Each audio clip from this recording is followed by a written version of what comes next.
glad to be together in unity. We're so glad you're here. We're so glad you're here. I'll try. Well, we have had so much enjoyment, and we hope that you have, with our journey through our metaphysical movies over the last 6 weeks or so. Good, I'm so glad you've enjoyed them. Last week, of course, was a particular delight with Bob and Shannon being here and interweaving that music through the talk, which was Beautiful. Especially nice. We've laughed, we've cried.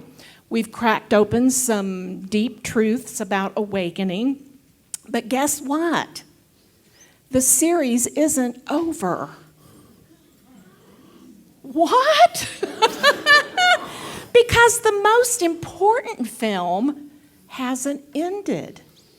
It's still unfolding. And you, my friends, are the star of it. So today's message is called Now Showing the Movie of Your Life. There are many parts to a movie. Did you know that?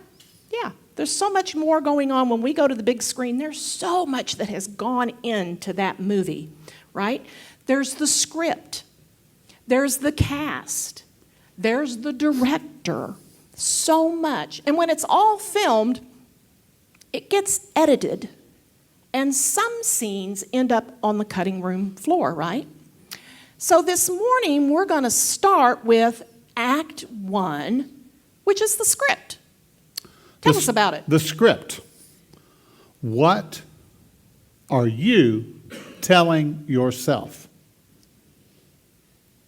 What are you telling yourself? Dr. Joe Dispenza says, change the story you tell yourself, and you will change your life. How many know that your story is written by you know who? You, right? So Charles Fillmore said that humanity is the image and likeness of God, endowed with all the ideas of the divine mind. How many understand that there is a divine intelligence? A divine framework, a divine spirit, a divine mind. This intelligence knows what we need whenever we need it. Yeah.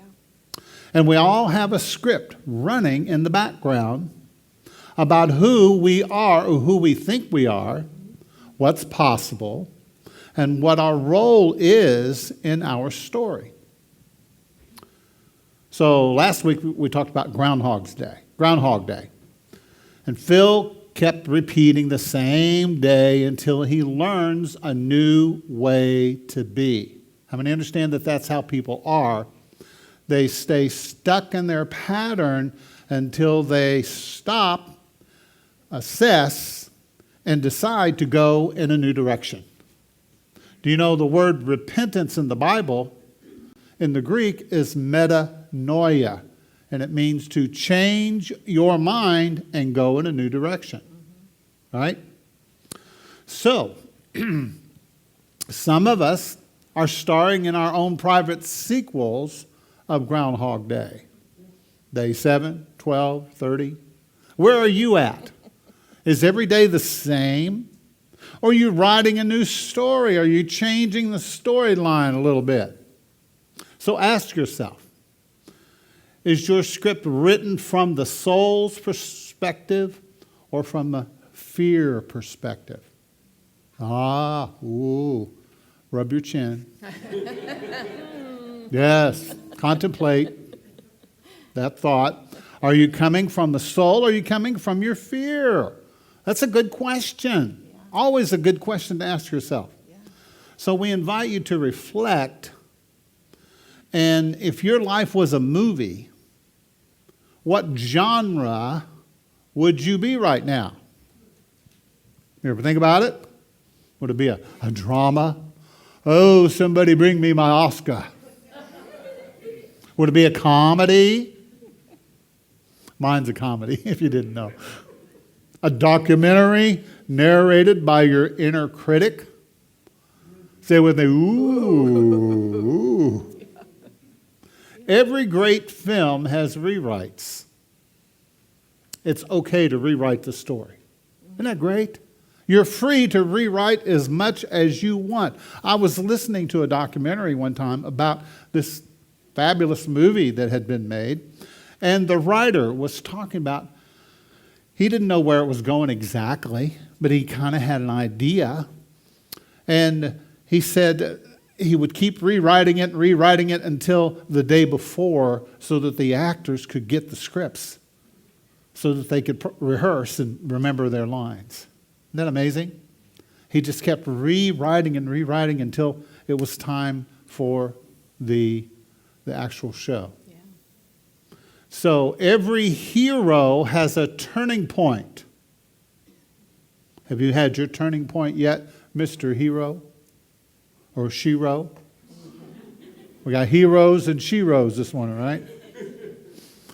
So we invite you into a sacred scene change where you become the conscious screenwriter of your unfolding journey. How many know the journey just keeps unfolding, doesn't it? I mean, you can try to not be in the movie, but you're the star. You can't help it. It's like one of these reality shows. They got cameras following you around everywhere you go. Right? So the ushers hopefully gave you a paper when you came in the door. And on this, one of the first questions that you're being asked is if you had to put a title to the life that you're living right now, what would the title of your life be?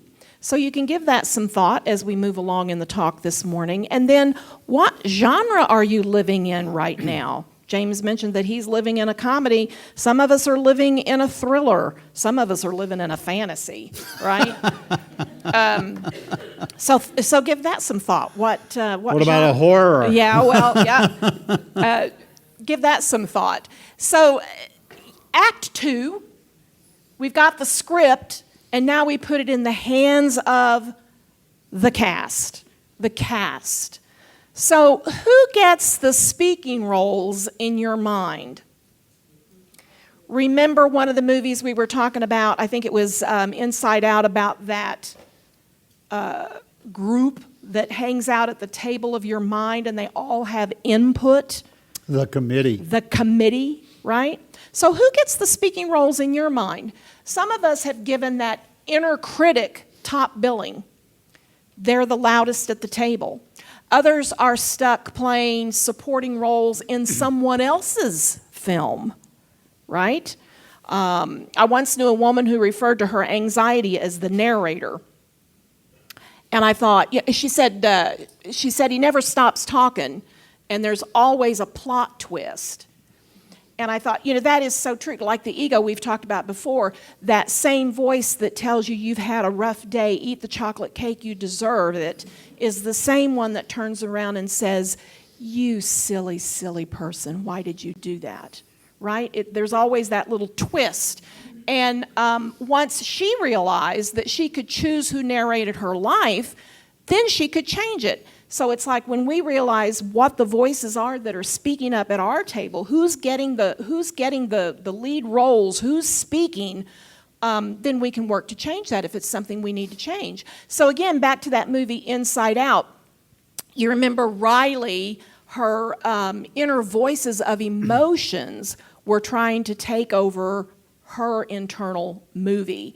And at first, Joy was trying to control everything. She didn't think there was any place for sadness or any of the other emotions. And by resisting the sadness, we found out that actually there was some wisdom that came out because she realized that really all of the emotions, all of the parts were important, and there was an integration that happened. In the movie Everything, Everywhere, All at Once, that reminded us that there are many different versions of you that are possible. You don't have to be the same version of you that you are here and now if that's not the version you want to be. It's all a matter of which role that we choose to embody. Sometimes she was the chef. Sometimes she was the movie star, right? So we can choose what we want to embody. So yes. Mine is the James King version. Yes, I know. I am very aware. And I'm very aware of all that comes with the James King version. It's a lot. It's Let me tell you, it's a lot. So who have you cast in your inner world of your movie? Think about this. Is Spirit even in the credits? Ooh. So maybe in your morning reflections, before you even put that leg over the bed and you start anything, maybe ask yourself, who am I allowing to influence the plot today?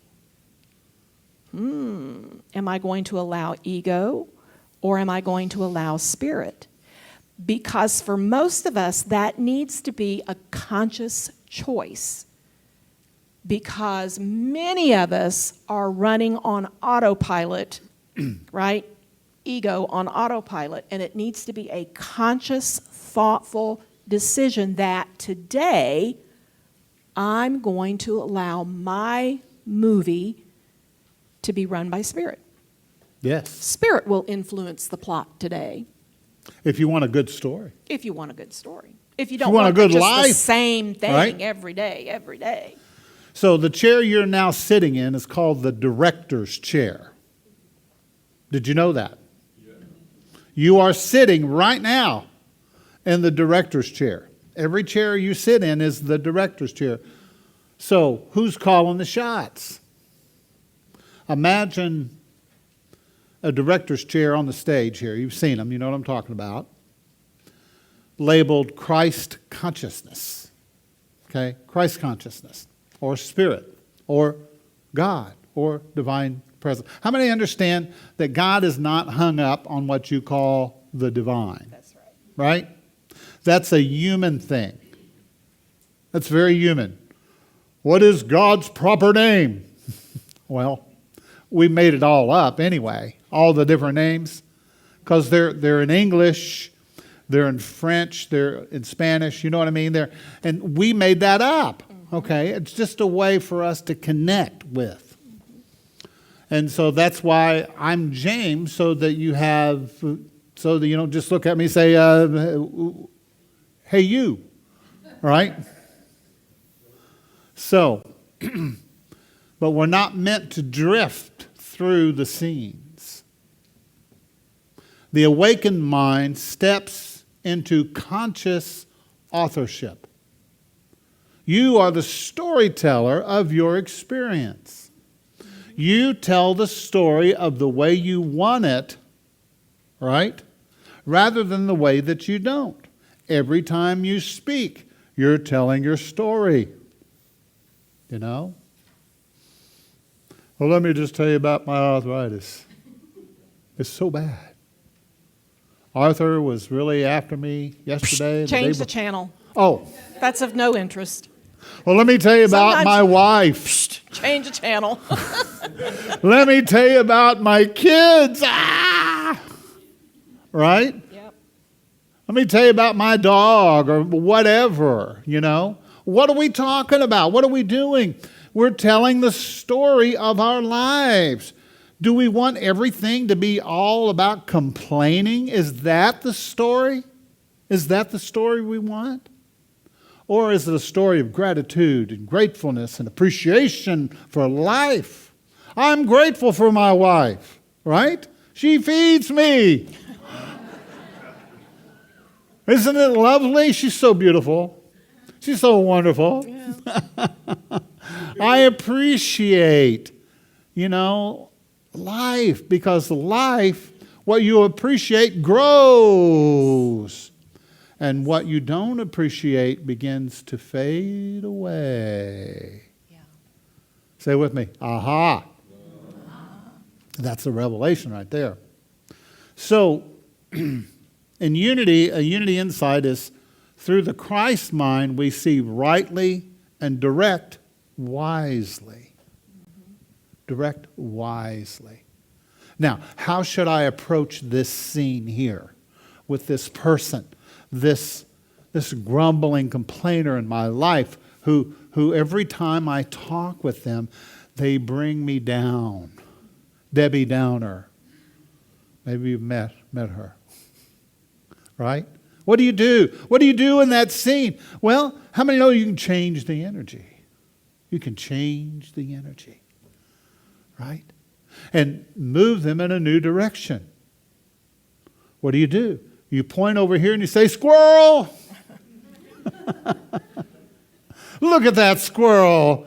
Isn't it got so much energy? Doesn't it feel good to have energy today? Isn't it good just to be alive and breathing? Do you see that bird out there just flittering from tree to tree, enjoying itself? Isn't it wonderful to be alive, right? So you change the storyline. You know, you don't always have to go with the storyline that other people are telling you. Now, there are times when, yes, it's important to be a listening presence and to hear what they have to say. But if they're just on repeat, you ever met people like that? Mm-hmm. Look in the mirror and see if you know somebody like that, right? Are we just repeating ourselves over and over? We're back to Groundhog's Day, aren't we? Yeah. Just repeating ourselves over and over and over. Life is improv. You know what improv is? It's when you listen to the divine mind as your co-director. You're getting intuition. You're getting hits. You're getting thoughts. You're getting ideas. You're getting feelings and gut, movements on the inside, right? Sometimes we think maybe we need Rolaids. No, you're being directed from within, right? You're being directed from on the inside. And so life can be improv. You can make it up as you go along. Somebody asked me one day, "James, what is the secret to being a unity minister?" And that's what I told them. We just make it up as we go along. Right? That's what you're doing. Have you ever done this before? No. Not exactly this. Every week that we get together, it's different. You know why it's different? Because there are different people, different energies, and you're different. You're showing up differently, right? And so we've got to learn how to be what? In the moment. And to be fresh, and to come from that improv state. In the movie The Matrix, Neo had to unplug from the illusion to step into his role as the one. How many know the difference between what's really real and what is illusionary? A lot of people don't know. What's really real? What's really real? What do you think, Leah? What's real? You want me to tell them? Okay. I want you all to right. tell them. Life is real. Love is real. Right? The illusion is the fantasy of the ego thoughts. It's all made up. Yeah. And we make it up. Right? Yeah. We make up the fear. We make up all of these things. So, it's important to know the difference between illusion and reality. What is reality? It's the God thoughts that arise from within you, the God mind. And the more you can turn your life over to that, then the more you begin to think with that mind and lead with that mind and direct from that mind, then you discover all kinds of wonderful things like creativity, and you have ideas and thoughts that you hadn't thought about before. A Course in Miracles says, I believe it says it this way, you are not a victim of the world you see. Yeah. You are not a victim of the world you see. In the movie The Matrix, Neo had to move from being a pawn in this system to being the conscious creator of his reality. And we oftentimes look out there, right, the world out here, and make ourselves victims to it. Oh, where they're telling me the prices are high. I can't have the things that I want. Oh, they're telling me this. I can't. That is real or not real? You decide. You decide. Do you want to take that into your movie and be a part of that structure, or do you want to consciously create, co-create your reality? Are you still plugged in to the external programming, or have you claimed your place in that director's chair? The director's chair within, right? Well, you have to stop allowing people on the outside to tell you how to think. That's right. To tell you how to think. How many know that your thoughts belong to you? Right? And I have no right to correct anybody. I have no right to tell you that you're wrong. If you ever have somebody say that to you, say, well, that's your opinion. Thank you for sharing your opinion. But that's not necessarily my opinion, right? Yeah. Because I am where I am and you are where you are right now. And how many know that's okay? And if you let that be okay, you'll find peace. But if you let yourself be annoyed and disturbed and upset over every little thing that somebody says or does, how many know that other people aren't going to think like you? I remember when I was a kid, I used to think everybody thought like me. Yeah. Everybody felt like I felt. It was so shocking to find out that not everybody liked chocolate. You know? Yeah. Not everybody wanted to play basketball with me. So what's wrong with them? So if you think of it like this, if you are an actor in a movie on the set and you're doing your thing, who are you listening to? You're listening to the director. The director's telling you what he wants from this scene, how he wants you to play this, right? He or she. That internal director spirit is doing that for us. When we listen to all that external jibber jabber, it's like we're on the set doing our role and multiple directors are out there telling us multiple things to do. Well, I think you should do it this way. This is the right way. And if you don't do it this way, you're going to hell. Right. So who are we listening to? I've heard Those that before. other little tiny directors, those that are on the periphery of the set that are giving you input, they're not the director. They're not paid to be giving you input. They're just noise. They're just voices out there. So there's a lot of voices, noise out there that's trying to have input on the way that our movie plays out. But we want to listen to the internal director, right? Yes. So the last stage, once you've got all that on film, all the acting has been done, they take it into the editing room and they decide what gets left in the story and what doesn't make the cut, right? And they cut the sections of the movie that they don't want. So our question for you this morning is, what are you ready to cut from your movie? If you think about it, the movie, when it comes to the editor's job is to remove all the things that are just, they're not needed. It wasn't the actor's best work. They decided that doesn't need to be there. They cut all of that out.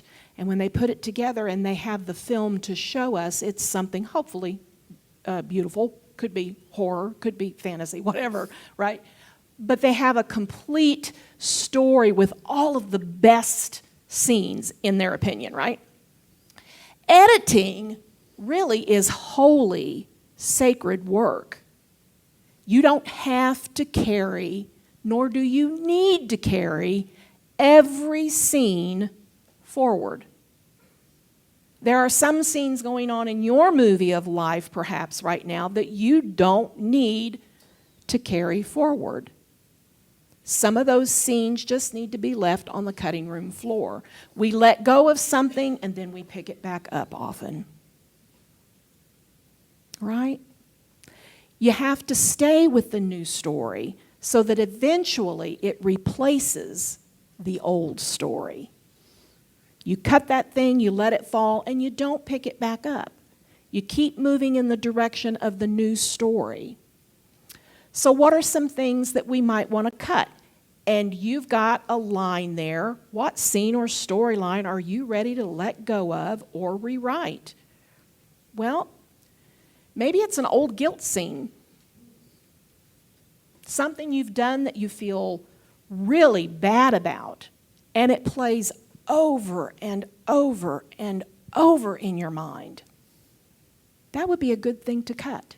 Yeah, A good thing to let go of. absolutely. What about an unforgiven subplot? You have any of those? Who have you not forgiven? Mm-hmm.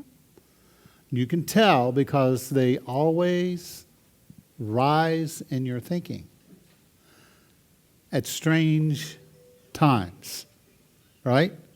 They show up in your mind and you see them doing or saying certain things. You go, you know. How many do that? You know.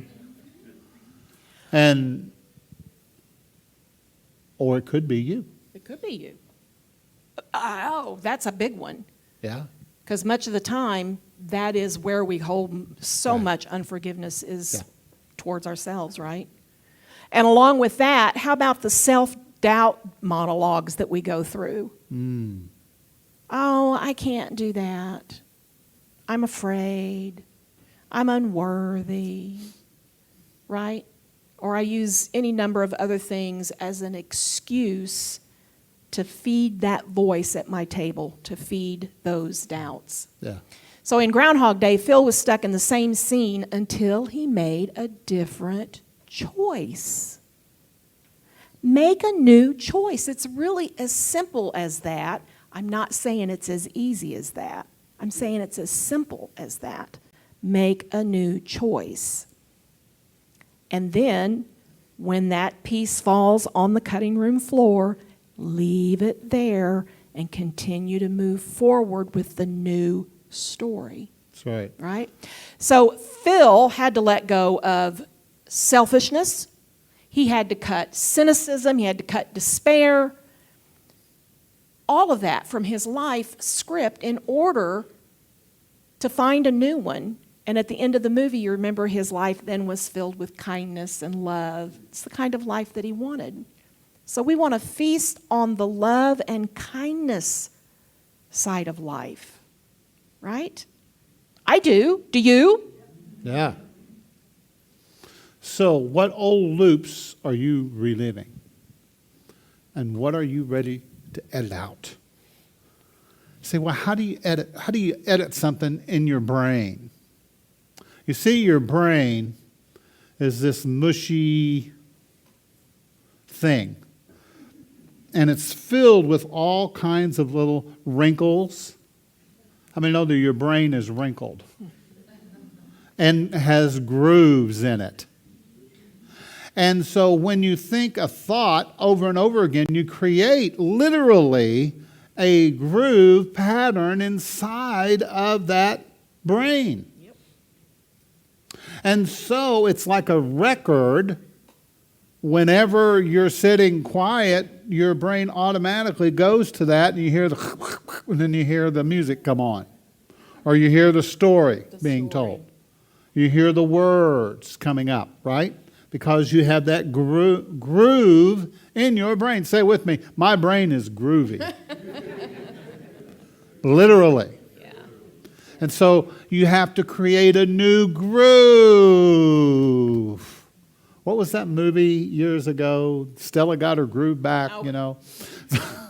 You have to get a new groove, right? You have to create a new groove. And the way you do that, the way you cut it in there, is by you begin speaking and acting as if this new choice is true for you. Doesn't have to be true for anybody else. Other people can look at you and say, well, whatever. Yep. But if it's true for you, and you put energy in it, you put your passion in it. How many know it's time to get passionate about our passion? Right? Get passionate about those new choices and new paths that we want to walk. Have you ever gone into a new career, a new job, and you thought to yourself, how am I ever going to do how am I going to learn this, right? It's challenging, isn't it? And what do you have to do? You have to become conscious. You have to become aware. You have to pay attention. And you have to continue to work with that groove until it gets real good and groovy. Right? Until you create another groove. Until you create a new groove. A new groove. Yeah. That's right.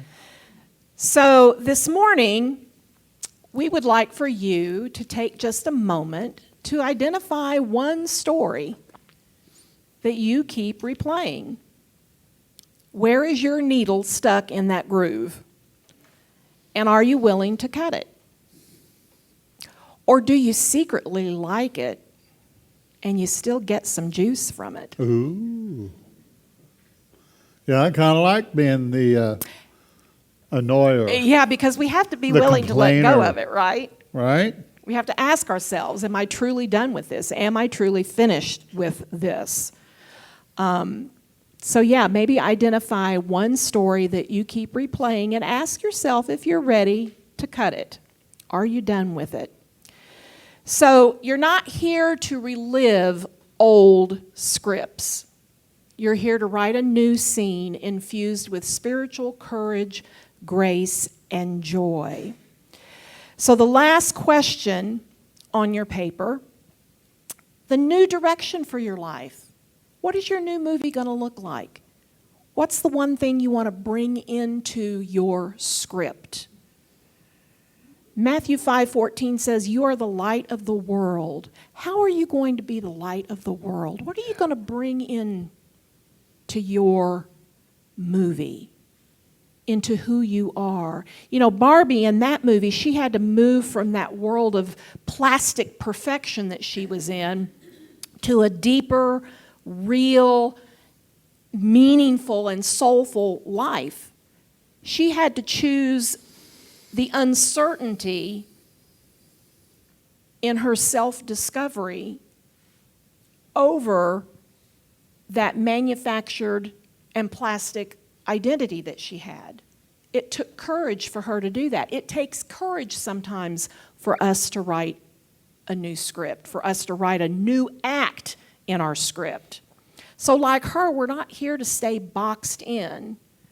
We're here to live fully human and divinely guided.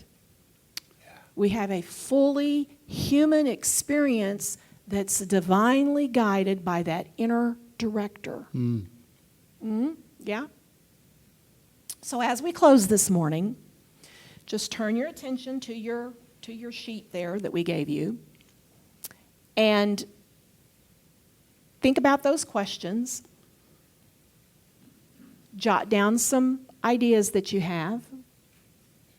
And then if you're really ready to cut what no longer serves you, and you want to step boldly into that new script, that new role that you're going to play, then you can, after service, come up and put your page into the basket that is the director's cut basket as a symbol of your conscious co-creation of something new for your life, a new script.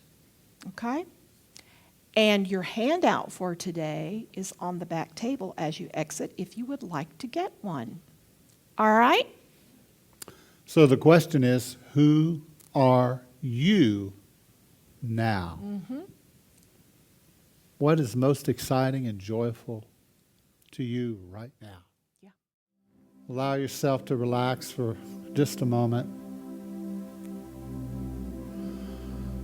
Just take a breath. Maybe take 2 deep breaths now.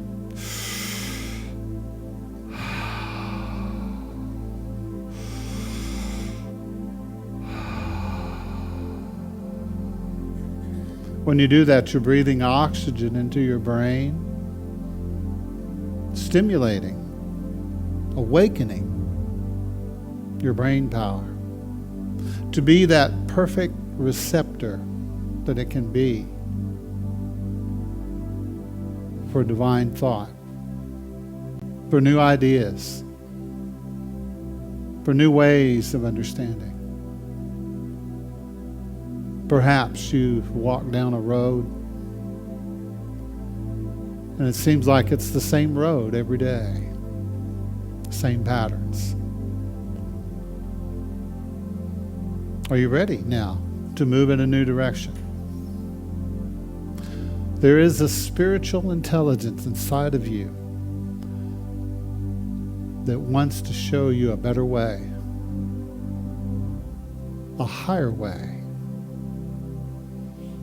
a way to live that is more satisfying, uplifting, and inspirational, more peaceful, more kindness, more harmony. Is that what you want in your story? You know, I often joke about living in a comedy, but actually my life is filled with all the various parts. There's a little bit of drama. There's a little bit of romance. There's a little bit of comedy. There's a little bit of action and adventure. Because I want to experience it all while I'm here. So that when I leave this world, I can say I fully lived my life. I embraced it all. I gave it my all, and I received all that was meant for me. Is that how you want to live? I invite you to consider for just a moment. Allow Holy Spirit to speak with you now. A new story, a new thought, a new feeling, a new way of being.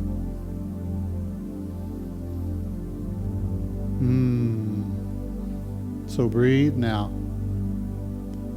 And I'm going to leave you in the stillness for just about a minute so that you can commune and contemplate what the higher mind wants to tell you right now today. So pay attention.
Here's the beauty of all all of this.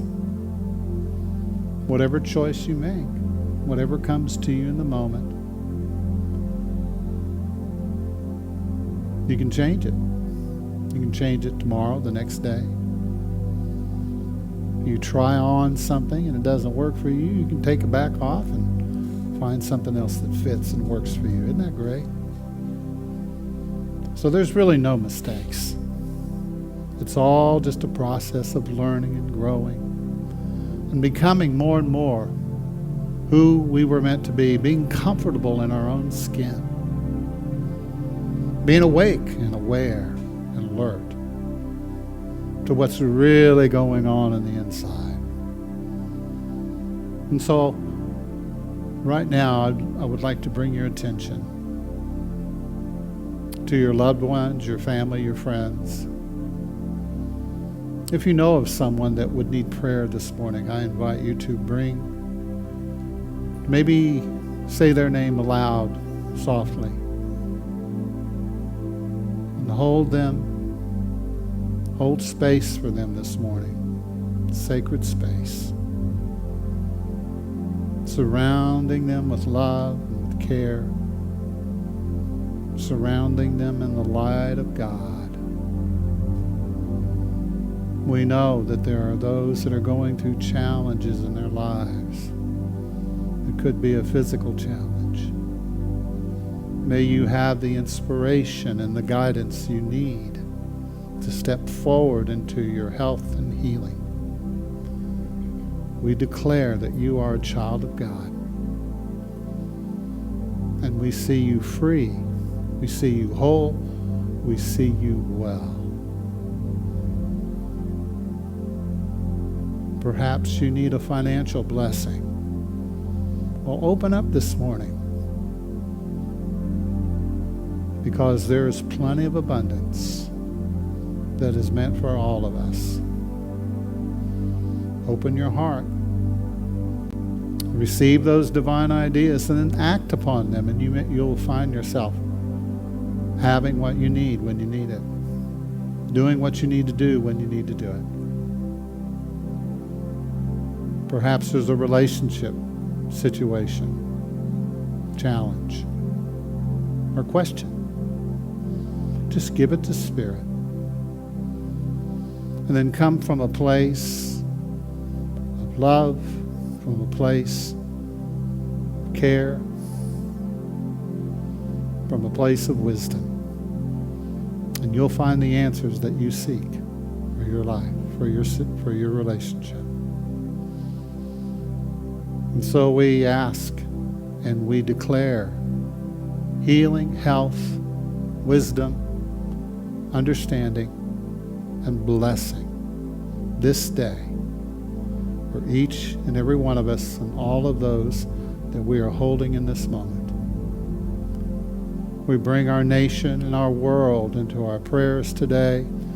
We see a world that works for everybody, where there is peace, where all children are loved and cared for, where everyone has value and worth. For that is what we see. That is what we believe. And we hold the high watch. And we see peace on earth and in earth and around the earth among all nations. And all of these things we pray in the name of the Christ and all that is sacred, all that is holy, and all that is good. Let's take a breath together. Take a moment to feel your appreciation and say thank you. Thank you, God. Thank you for your presence with us here today. And so it is. So it is. Now take a moment to come out of your meditation feeling alert, awake, feeling good.